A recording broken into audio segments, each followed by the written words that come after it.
What's up, everybody, and welcome to the Mint City Soccer Show. I'm Corey Inscoe, here with Matt Swift. Matt, how you doing? I only want to record these when we win games. Can we start that? We just record when we win. That's it. I'm serious. It changes. I think I've said this on the show before. I'm not one of those where it ruins my entire day kind of thing. I mean, I get a little bummed out. I wake up in the next morning and I'm like, oh man, that was rough. But it also makes me not want to watch other MLS matches. This is maybe a weird thing. That's just a me thing. And this is not just Charlotte FC and MLS. This is any of the sports I follow. If my team is bad and loses, I kind of lose interest, at least temporarily, in anyone else playing that sport. Yeah, I'm the same. It just reminds me of the pain that I experienced. It's like this year's basketball tournament. I've gotten back into it in the last couple of rounds, but the first couple of rounds, when Caroline went out early, I kind of ignored it, which I hate because I love March Madness. It's so much fun, but I was just like, nope, don't want to. So I didn't really watch a whole lot of soccer this past week. Makes sense to me. And so it's also do I want to talk about this? I guess we should. We got no David this week. He's out, busy running around doing stuff. So he's out. So it's just me and Matt this week. And we actually thought we'll do this one. We're really just going to focus on our listener questions. We got some listener questions in the Discord. Again, if you're not in the Discord, you can join our Patreon, patreon.com/Mint City Soccer Show. Check that out and get involved there. But we basically just had a few, 7 or 8 questions from that. And I think we're just going to go through those, and that's going to drive our discussion. Mm-hmm. We'll bounce around some other things there too, but we'll use that to drive our discussion. But just in case for some reason you didn't watch, and probably for the best, honestly, Charlotte FC went out to Colorado and lost to the Rapids 2-0 on 2 second half goals within 4 or 5 minutes of each other. I think it was a pretty quick bam there. So another loss on the road puts Charlotte, I think, sits now in 5th place in the East at 10 points. So yeah, it feels like we kind of have a roller coaster season right now, where some weeks I feel like we're world beaters and we're never going to lose a match, and then some weeks I'm like, everything is broken. We're probably not going to exaggerate the reactions that much, but it does feel a little bit up and down with this team right now. Yeah, definitely a roller coaster. It's a long season though. So 34 games. Yeah. So it's a long way to go. All right, so let's just jump into some of these questions. I'm going to see if I want to do them in just the order we have them here. Yeah, why not? We're just going to do them in the order we got them listed. Yeah. So from Max, what do you feel was the biggest factor in the loss? Altitude, potential overconfidence, thoughts? Oh man, the biggest one? That's a really good question. I don't know if there's there's lots of little things, I think. I believe the front 3 were not in sync. Yeah. I believe also Pep did not connect well with those front 3. Yeah. Too many bad passes in the final third. So you had Pat and Abada out last game, so they're coming back. And I don't want to make a ton of excuses, but I am going to maybe make some, or at least play devil's advocate in the way. You do have the altitude. I thought at halftime, I was like, okay, this is going to be a 0-0 game. I felt we had our chance in the first half. If we didn't score in the first half, I kind of figured that this would be a draw, just with the travel and the altitude, and you had a new back line too. Mm-hmm. So you have Privet out. Privet's been a mainstay for quite a while. Mm-hmm. You also have Solomon only playing his second game, and we'll get into his performance. I'm not very happy with him. I'm not very happy with Tim Ream, and it's been well documented on this show at least. We have now lost 5 games. We have not won a game with Tim Ream playing center back. Mm-hmm. Just saying. Yep. Now, this is the only game this season that he's played center back, so we need a little more sample size. Sure. Or maybe we don't need any more sample size. But that disrupts things. So you had the front 3 coming back in the mix. You have the back line, altitude, just a lot of things. There's really no one big factor that I can really point to. It's a good question though, but I think it's just a lot of little things stacked up. Yeah, I think that's true, and I also don't want to like discount. I'll agree with you in one thing. I really, this felt like, even watching the match, just felt like a 0-0 draw. It just felt like that was where we were going, and we were until the very end there. But it had to feel that kind of match, the way that the teams were playing and the way things were set up.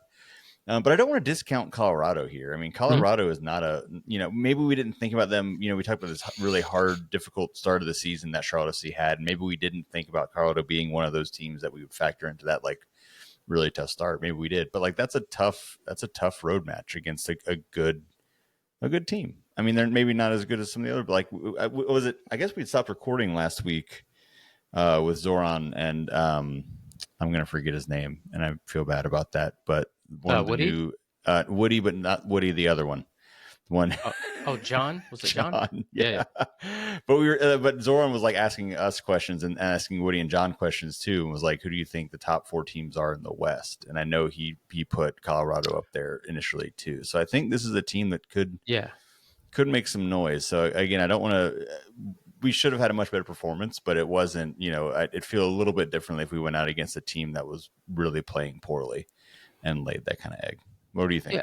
I think so. I think some pundits have kind of pegged Colorado as getting into the playoffs. Yeah. And we did talk about them on Soccer and Coffee as a team that doesn't really have like these mega stars, kind of like us last year.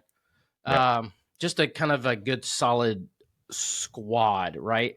Navarro, who ended up getting the PK, he's their leading goal scorer with 3. Everybody else has like 1 goals here and there, so it is a collective team, and they are pretty good. I still think that is a game that if you're on the road and you need to get a point, that's where you need to be getting it. But it's hard playing in Colorado. So yeah. All right, this is what happens when I don't read ahead to our questions. I don't know if I can read the full question from Chris Fickling. But I'm gonna. I think you're good, right? I guess so. Yeah. I don't think I've ever used this term in any real way, but these are not my words. These are Chris Fickling's words. Why is Chris Armas such an insufferable prick? Yeah. Yeah, I'm not a Chris Armas fan. I never have been, never will be. I didn't like him as a player, don't like him as a coach. Yeah, that whole situation. So there was an incident where Colorado gets a free kick. Zaha is near the touchline, and he's got the ball, and he's kind of like not kicking it away, but kind of, there's no one ready to take a free kick, by the way. Nothing is happening. Right. The 4th official, she comes up right to the touchline, and at first I literally thought it was a coach talking to Zaha. Because she's in, like, usually you could tell who the 4th referee is by the jersey and everything like that. But she is like, you can't see what she's saying, but she's like having a go at Zaha. And I was like, and I was kind of like, what the hell? Like, why is this? I was like, why is this coach talking to Zaha? But so they had a little bit of back and forth. And I think Chris Armas was running his mouth to Zaha, and Dean Smith took offense to that. And Chris Armas always runs his mouth. He is a prick. Right? I don't like him. Never have liked him. I thought he was a crappy U.S. men's national team player. So there you go. Never change. All right, let's move on. That's all we need to say about that. Brian Duncan asks, what were your thoughts on the game plan and the subs? Oh my God. And he answers the question a little bit. And I know this is something that was going off in our group chat a little bit during the match. He says, I was scratching my head some. So, yeah. What do we think about lineup, game plan, subs, all those things? Oh, gosh. The game plan was okay. We talked about, Pat and Abada coming back. And we discussed this on Soccer and Coffee. Like, Colorado, I think, gave up the 2nd most shots in the league. Apparently we had 10 and 3 on frame. I can pick out Pat's one chance, but I'm struggling to know the other two, but we just didn't create enough chances. The sub, though, if I just want to answer this quickly, the sub for Bronico made 0 sense to me. Now, let me say this. Our midfield did not play well. Brant didn't play well. Westwood didn't play well. No one played well. So let me just say that. That sub made no sense because, Corey, we just talked about it. That was screaming 0-0 point on the road. Yes. Now, I know at that time we were starting to get pinned back a little bit, but if I was the poll people, who would you rather have out there playing defense, Bronico or Gianni? I know my answer. Yeah. Gianni comes into the game and immediately gets worked by Mihalovic. Like, just dribbles right past him, like he's a traffic cone. And so that got my blood boiling, like, already. Like, literally, he's in there for, like, not even a minute, and he just gets beat, like, just completely beat. And so I'm like, why is he being subbed in? And then on Colorado's first goal, now, Johnny's not fully to blame, but he is, and you know how I feel about this, just kind of jogging his little ass back. I don't like that. I don't like that at all. Soliman is actually responsible for that goal. I don't think he played all that well either, but he is responsible for that goal. Soliman has Mihalovic marked up and then just leaves him be and just falls back. There is 0 people on our whole entire team watching any other player on Colorado. They are all 10 watching the ball. Everybody's ball watching. So, and then Soliman, that's his guy. He just leaves him be. And then what it makes my blood boil even more is when the goal gets in, you have Tim Ream, you have Malanda, and you have Soliman, and then Gianni all looking around like the Spider-Man like point thing. Yeah. Like look at the goal. They're all like kind of like, is that me? Is that you? Is that you? Must be. Like, I'm just, guys, it was wretched. Yeah. Defending. And then, so now you're down a goal. So, what do? When you need a goal? You clearly take off Pep Biel and you put on Eric Williamson. So, and now Pep could be tired. I mean, we were really taking a lot of pressure. I get that. But again, you're down a goal and you take off Pep. Maybe Pep's hurt, altitude, tired legs, yada, yada, yada. But I don't know. I was kind of scratching my head. And if you're going to bring Tokolamati on, you need to bring him on sooner. So didn't like the subs either. No, I agree with that. I mean, it doesn't really make sense. And especially like you're saying with taking Pep off, like, you know, it's not like this. There was plenty of time to get the equalizer there. Like, you want to have your best attacking options that still have some gas in the tank, you know, out there. And so maybe, Pep didn't have anything left, but I feel like we've talked about some previous episodes where you, like, you know, you see the team needing a goal and you see all the offensive players coming off, and it's like, what?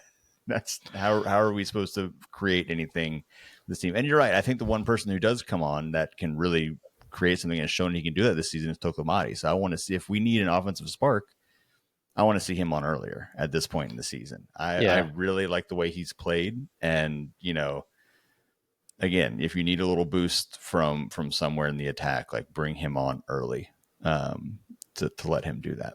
So it was very apparent early in the second half that Patrick, Abada it was not going to be their night. It wasn't Zaha's night. But yeah, bringing Pep off is a little kind of like, okay. Maybe Dean was thinking like, okay, we're taking way too much pressure. I need somebody that can play defense in the middle.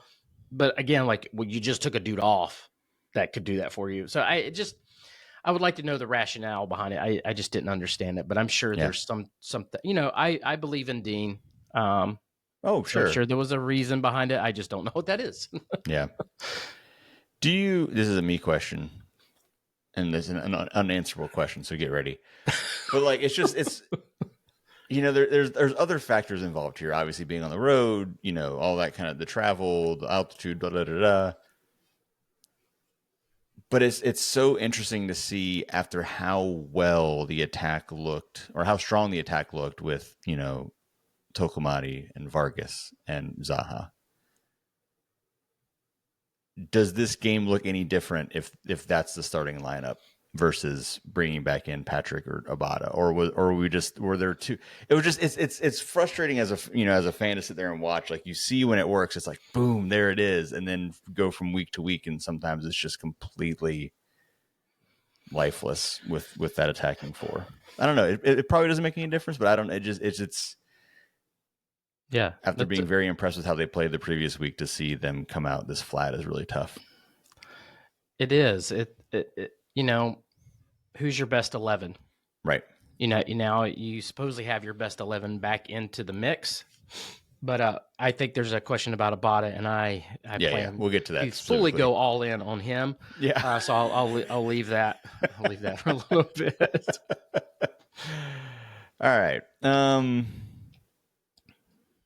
We got two questions around winning on the road. So we'll do them separately. They're different enough that we can kind of do them separately. I'll do Russell's first. Russell Varner asks, what is the biggest reason for the team's road struggles, in your opinion? Yeah, so this one's a weird one for me because, and again, not to try to make a ton of excuses, but you play Seattle first game of the season on the road, and they're, pretty good. So, and then your second game is against Miami on the road. Again, pretty good team. So your third game is Colorado at altitude, where they do pretty well at home. Now, I know they just lost at home, but I don't know. I can't really put my finger on it. And also, too, we do have this tendency that when we really kick some butt in a game, we have a let off in the next one. So I don't know if that has something to do with it. Mm-hmm. But again, back to the very first question, I think there's so many little things that happened for this game.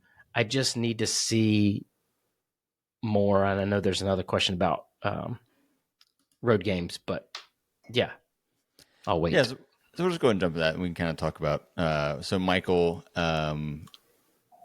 asks, winning on the road in the MLS is tough.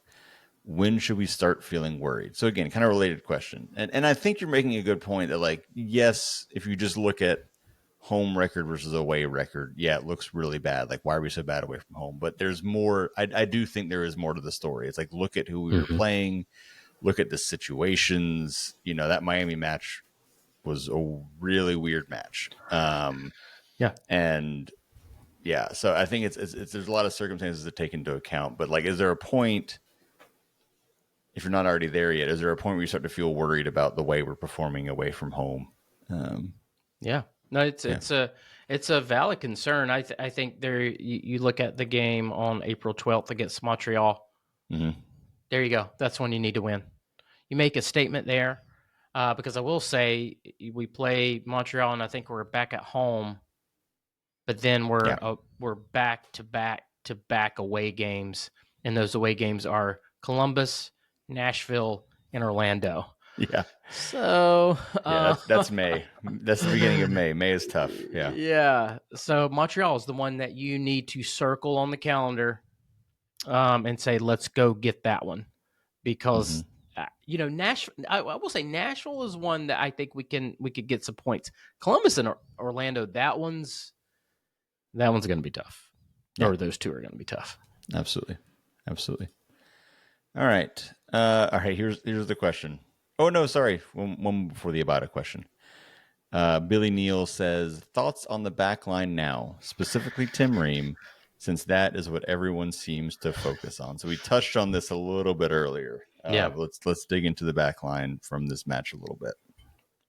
Yeah, and now we're gonna see where Dean's head's at. To me, man, Soliman did great the first game. Mm-hmm. Not great this one. Again, if you go back and look at the goal, he's pretty much responsible for the goal.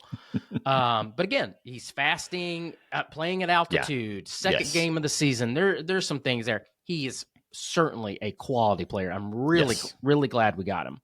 But if I'm looking at continuity, if I'm looking at statistics and what is working, sometimes really, really good teams get in trouble because they're like, I'm just going to put out the best 11 players we have instead of putting out a squad. And I think that has happened to us before when we had the Swiderski-Capelli thing. Mm-hmm. It's like somebody actually really does need to sit. Having them both out there causes a problem, right? It did not work. Yeah, so somebody's going to have to sit, and I don't think it should be Andrew Privet. I think Malanda and Privet play extremely well together at center back. You can tell me how great Tim Ream is. You can tell me how great Solomon is. You can, whatever the case you want to, and you can show me scouting reports and everything like that. I'm looking at wins and losses, and we do really, really well and have historically done really, really well with those two at center back. So it might be Tim Ream drops to the bench. Yeah.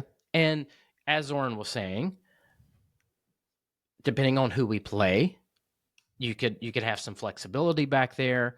Yeah. You've got cup games and everything like that. But Tim Ream may be the odd man out, but I'm still going to say in regular season, we have only lost one game with Tim Ream at left back.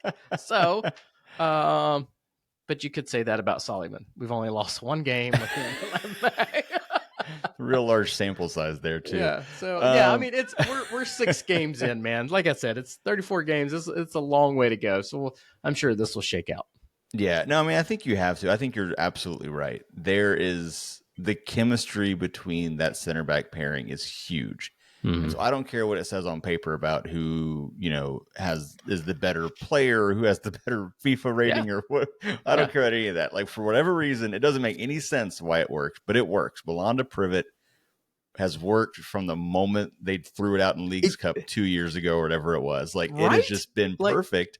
Yeah. Don't mess with it. And then, I think that then there's a conversation of like, and it might be situational. Like, is Ream better than left back? And it might depend on how we play, where we let Burn right and range forward, and you kind of have a 3 center back look when we're doing that.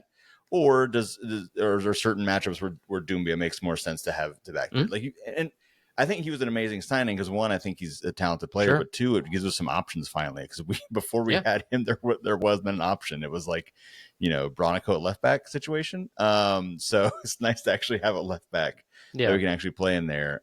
So I think it's good to have him, and it's good to have some options, even if it means like maybe there's going to be games where Ream is on the bench, and I think that's okay because you don't mess with a center back pairing that has worked and led to one of the best defensive units in the league over recent seasons. So you got to go back to what's been working, and then you play around with that left back position a little bit and see what kind of hits there. Yeah, I really like Solomon. Like I'm kind of upset about him about the goal, but the thing is, like, again, fasting. The goal was like in the 70 something minute. Yeah, 77, I think it was, something like that. Yeah. Yeah, and you're playing at altitude, and I know people are like, "Oh yeah, playing at altitude." You go play in altitude. I went when I was in Colorado, and I went hiking out there, and it's definitely no joke. It's just different. Yeah, we should. That's actually a really good point because I didn't believe it was a real thing until I went to Denver. This must have been 3-ish years ago. We went for our anniversary, and everybody talks about the altitude. I'm like, yeah. I mean, what difference can it really make? And you get out there and you feel it. Yeah, for sure. You get dehydrated very quickly. You can get sick from that altitude if it hits your body the wrong way. I was sucking down those liquid IVs out there to keep hydrated. So like if your body's not used to that, it can really mess with your athletic performance out there. So it's no joke. Like you might roll your eyes at it, but it's a real thing.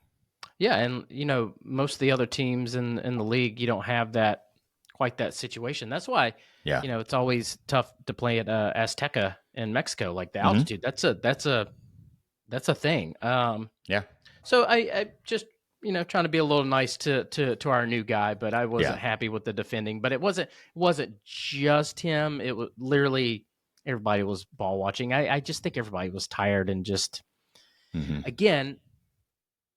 I think if you have Andrew Privet out there, him and Malanda talk well and communicate. Tim Ream at left. I just think it just threw off the whole dynamic. Yep, absolutely. All right, to Brad Jackson. Should we be worried about Abada? I know you have opinions. I'm glad you and I are talking this because I think it was that our preview episode. You were saying like, hey, this needs to be Abada's like year, right? Yeah, I think we made some kind of prediction like breakout player, and I picked Abada almost. I expected him to do it for one, but I also knew he needed to do it. Like this needed to be his prove it year, and what one match aside, it has very much not been. Yeah, should we be worried? Yes. Yeah. Yes, because he's been here long enough. Yeah. The man needs to eat a cheeseburger. He needs to get into the weight room. He needs to get with Brant Bronico and work. I've never seen a player get bodied off the ball like him. Yeah. Like Mackenzie Gaines is like a rail, right? He wouldn't get bodied off the ball like he does. Abada skill-wise is way better. I'm not comparing the two, but I'm just saying like you cannot get bodied like that. And like either that or you need to be the fastest player on the field, right? You have to have one or the other. I was so irate. We had a breakaway, and Abada does everything correctly. He has the ball at his feet. The options out wide are not great, and he just keeps traveling forward. He has an open shot, right? And he takes it. The problem is he shot the damn ball like you and I would. And I haven't played in a couple of years now. The shot was so bad that I was like, oh, corner kick. Because I thought it was deflected. No, he shot the ball that freaking horrible. Mm-hmm. After that, I was like, I might be done. I might be done. It was one of those instant reactions like, I'm done with him. Like, you cannot do that. Like, our thing is to have breakaways, counterattack, and you have to act. Just, if he would have shot the ball and it went over the crossbar, okay. I would still been upset. Corey, it was so bad. I literally thought that it deflected out of bounds. So, he's just not doing enough to get paid what he's doing. I've got to see more. Again, 6 games in. Well, he's only played 5. He's played 5, yeah. So there's hope, but get in the weight room, eat some cheeseburgers, like have people like just push you around like nonstop, like get tough. Like he's got to. I mean, he's short. He should have a low center of gravity, right? Like, don't get bodied so much, man. Yeah, there are other small players who have plenty of success in MLS. But it is, I mean, that's what you always hear is when someone comes over from other leagues. It's a more physical league than a lot of other things. So you expect that when someone first comes over, it's like, ooh, they got to adjust to the physicality of the league. That's fine. He's had time. Like he's been here long enough now that that shouldn't be the excuse anymore. He's been in the league, and it is frustrating to see. I just feel like there's so many matches where he just gets he gets lost. Like I'm like, where is Abada? What is he doing? Because he's having such a small impact on the match. It's not like he's playing well and just not getting the goals to go in, or things aren't he's becomes a non-factor in matches, and that's really, really hard to watch. I think there's still a chance. Again, if I'm being optimistic, which I tend to be, it's like it's still early. This attack is still gelling. He did have a really nice match against Cincinnati before the international break. He comes back. Maybe he's a little tired, and the altitude. Keep saying altitude. It's gonna be the name of the episode. Just the altitude. It's the altitude. It's the altitude. But I don't know. I mean, we'll see, because I really felt good after that Cincinnati match to see him get that badly needed goal. I think that was huge. It's like, all right, so maybe this will spark it. So I'm not ready to jump to conclusions yet, but it's definitely one of the red flags for me of like, this is not what I was expecting to see out of him, given that he has weapons around him now that he maybe hadn't had in previous situations. So a lot of people were I made a mistake of jumping on Facebook, and I should never do that after a loss. No. But a lot of people were talking about Zaha, and I didn't respond to anybody because I try to not do that because there's a lot I do want to say back. But I was like, Zaha is not the one you need to worry about. It's Abada. But again, back to our first episode of the season, like he was one of the ones I tagged. I'm like, okay, Zaha's here and he's going to be, someone special, but this is Abada's moment.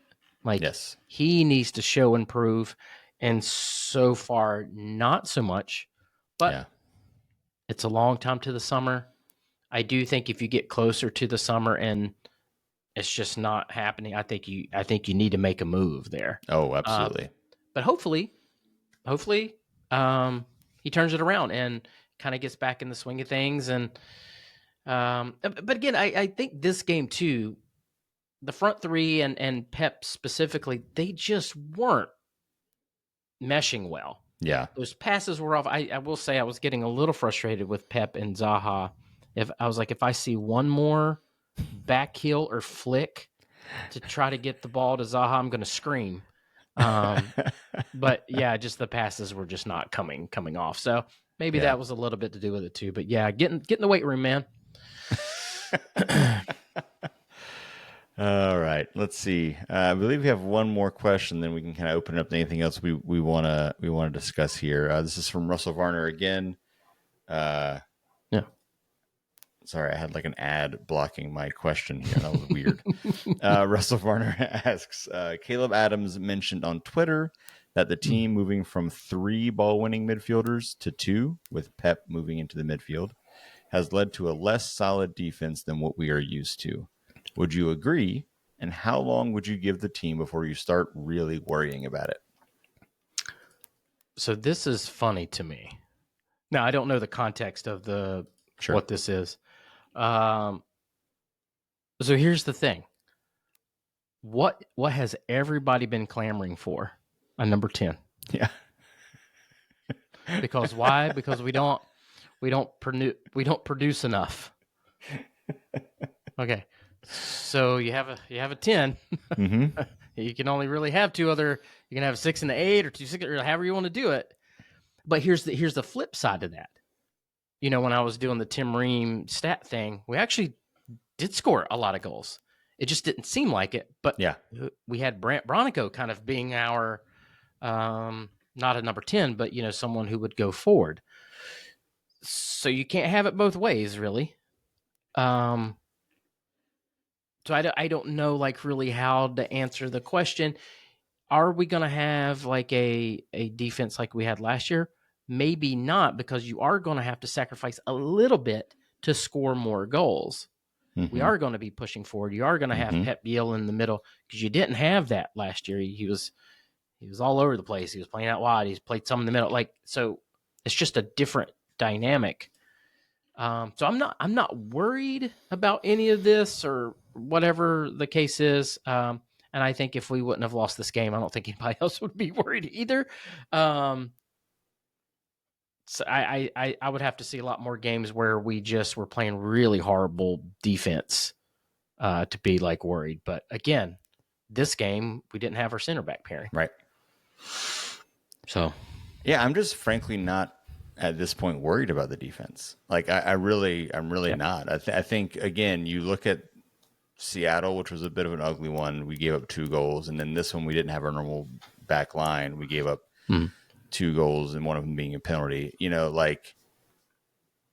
And then we've given up 6 goals so far in 6 games, which is like more than I would maybe like to compared to how we were doing last year. But it's not like they're just leaking goals constantly. We've had several clean sheets.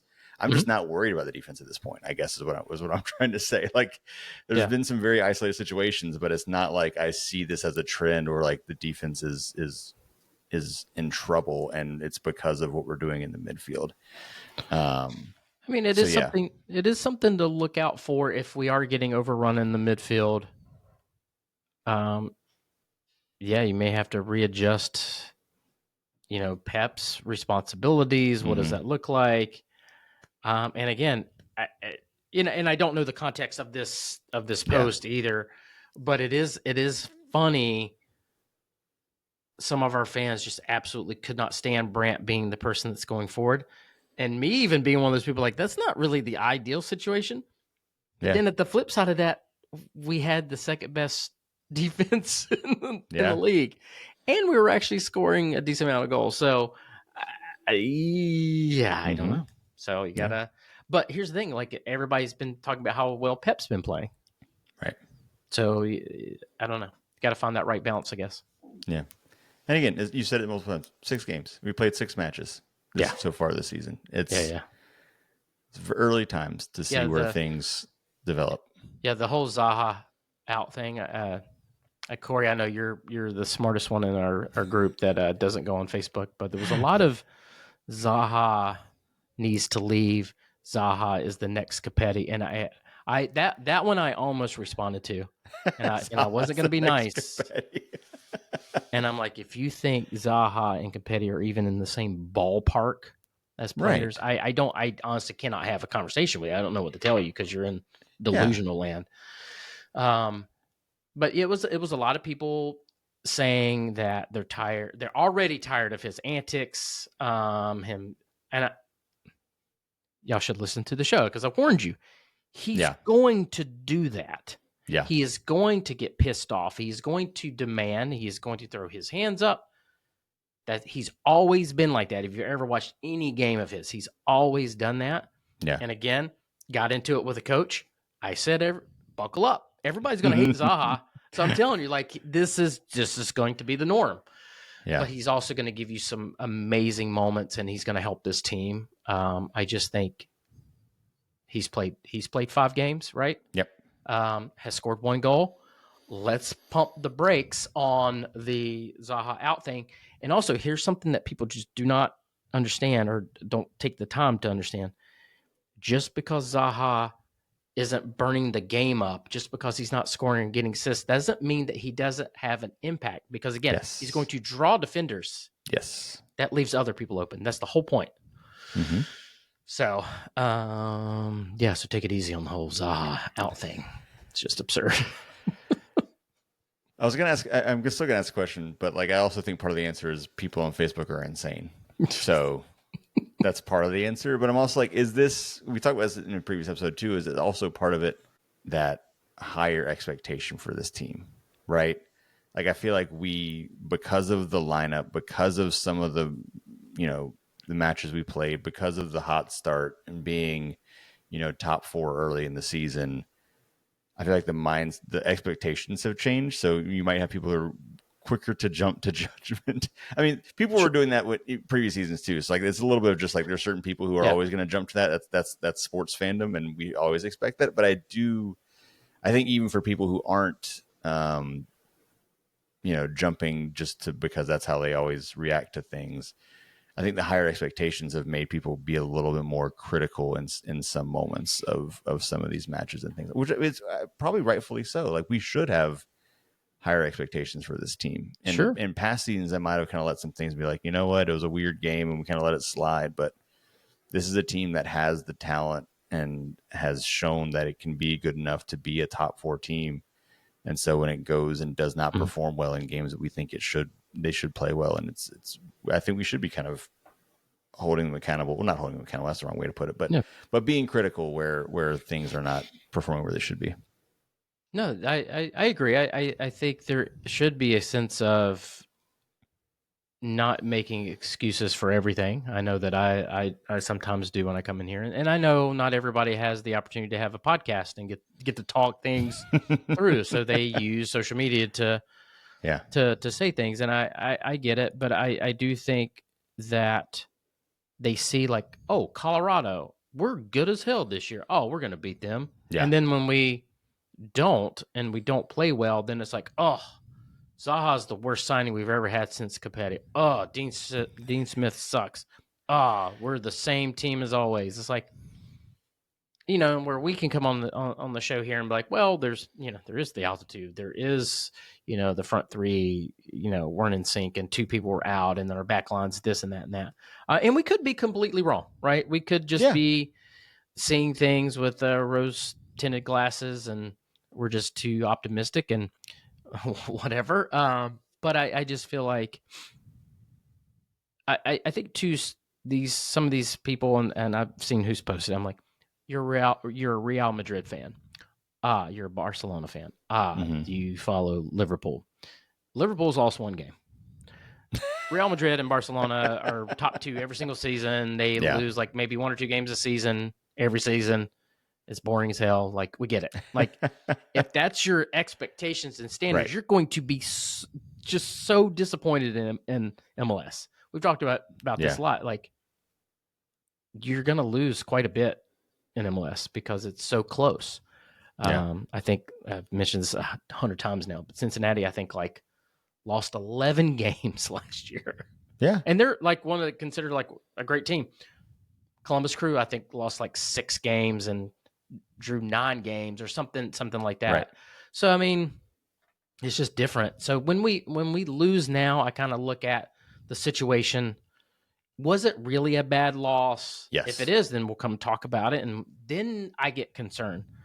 But I'm not concerned yet about this team and the situation. I still think Zaha's getting acclimated. Yeah. Soliman's still getting acclimated.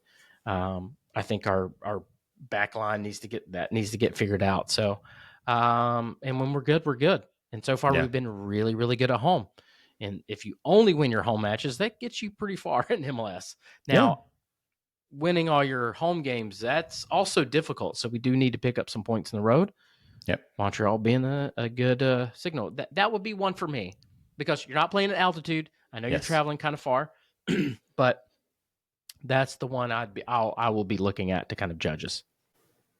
Yeah, I think all three of us on the show are similar in that, like, we don't start to overreact to a thing until it becomes a trend, right? Like, one-off anomaly games, it's like, all right, that was rough. There's reasons we can point to. So-and-so didn't play well. So-and-so had a bad game, blah, blah, blah, blah. But it's one match. If it happens again and again and again, that's when it starts to be like, okay, maybe this is something. And that's why I think, like, we're being critical of Abada, like, because Abada, it's a trend. It's not like Abada had one bad match but has been pretty solid otherwise. It's like Abada has had one good match and been pretty not good the rest of the time. And so I think that's the way, like, we tend to look at things too, is that I'm not going to overreact about one match. Right. If you look at the 2 previous matches and the run of this early season, a bad performance in Colorado doesn't erase all of that. Now, they, like you said, they lose to Montreal, and that bad away form continues, or they play poorly even at home against, Nashville or San Diego in the next few matches. Like, then it's like, okay, there's something's wrong from where we were at the beginning of the season. But it's one match. We can't overreact to one isolated match when other things have been trending really well. The team is stronger than it has been. So we'll see. And again, like, I think this run of 3 matches in April, 4 matches in April will be an interesting little test here before they have the May road trip out there. That's going to be tough for sure. So it'd be good to bank some points before we hit the road. Yep. Anything else about Colorado you want to cover? No, let's forget about it. Move on. We have what's the deal with these afternoon games? I'm not mad about this. I just feel like this is an unusual scheduling. We had a 2:30 match on Saturday at home against Nashville. I know y'all will talk more about it, Soccer and Coffee, on Saturday when we do that. But any initial kind of thoughts about that one, either about us or about Nashville or the matchup? No, I like having an early game. I'm actually taking my son for the very first time to this game. Nice. I think. So we'll see how he does. He's almost 4. That's about when I took my kids the first. I want to say my oldest and my youngest. It was around 4 when I took them to their first match too. Yeah, we'll see how it goes. We'll see if he lasts the whole time. But yeah, it's kind of nice to have an early game and then get home and still have most of the day left. Or, if we win and you're young and don't have kids and can go out and party, man, you got a long time to go out and have some fun. Yeah. So Beers with breakfast and then go party in the afternoon. See how long you can make it. That's a young man's game there. That's not. I don't think that's you'll see right. either of us doing that. But No. no, here's the key. So for bringing little kids until they can Okay. actually pay attention, face paint. Okay.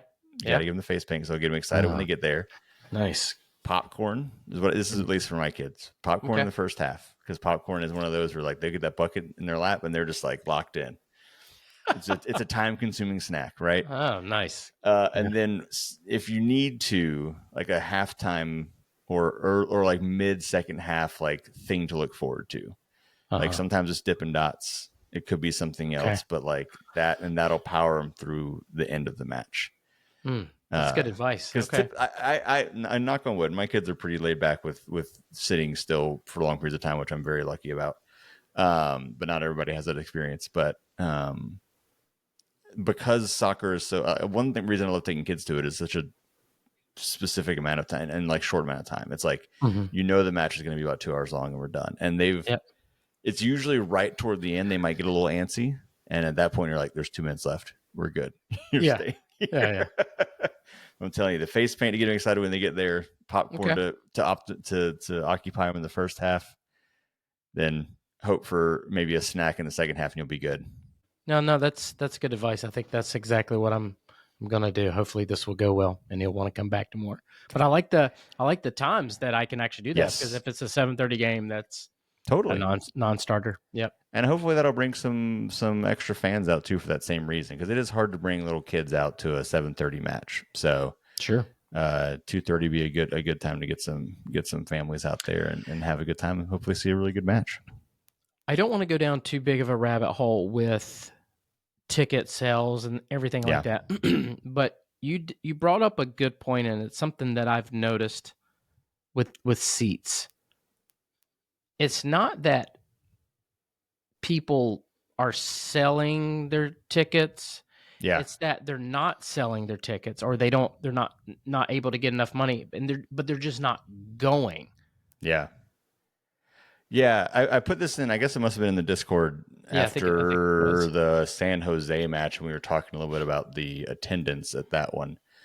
And yeah, like what I noticed, because the reason I was thinking about this is we had just come back from spring break and vacation, and so we were trying to figure out babysitter and whatever. And so my wife and I were like, well, maybe we just buy 2 extra tickets in our section, bring the girls, and we'll just all go together. It'd be fine. And so I looked for tickets in our section, and they were few and far between. Like only a handful resale tickets. None really made sense, so we ended up just not buying them, and I went with a friend and it was fine. But then when you looked around, I mean, my section was one of the more full probably in my area, but still it's like I had looked at Ticketmaster and then looking at which seats were actually filled, I was like, there are a lot of empty seats that were not for sale. So I think it's a combo. I think ticket sales are part of it. I mean, because there also when you looked around, you see like rows of blue, which means it's not a resale ticket. It's like this ticket is just for sale. Right. So there is some of that, but I also think there's a decent level of, people are not selling their tickets, or they're not giving away their tickets, or maybe I'm a little bit too, I care about this too much, but like whenever I can't go to a match, I honestly often don't sell it. I find someone that I know who either hasn't been to a match or has only been to like 1 or 2. And she's like, I just want somebody to be like, I want butts in the seats so they have a good time, and like the seats are filled when they go. So like I'll find someone from a friend or work or whatever, and just be like, here, go take the tickets and you go watch the match, because I just want someone to be there rather than the seats sitting empty when I'm not there for a match. So I don't know. It's this is totally anecdotal and me just kind of looking around the other week, but it does feel like there's something to like people bought these tickets, and I don't know if there's like big group tickets where like, companies bought blocks of seats, or I don't know what it is, but I've wondered about that from like, I was wondering about that too. I have kind of noticed like looking at tickets to buy things, and then when I'm at the game, I'm like, where is everybody? And I wonder if it is, businesses, corporations like buying a bunch of tickets and then just being like, yeah, go whenever. And then it's just empty. Yeah. Because people are doing other things on Saturday. So I don't know. Yeah. I just thought that was interesting. I don't think we really talked about that, but I was like, that's a good point. Yeah.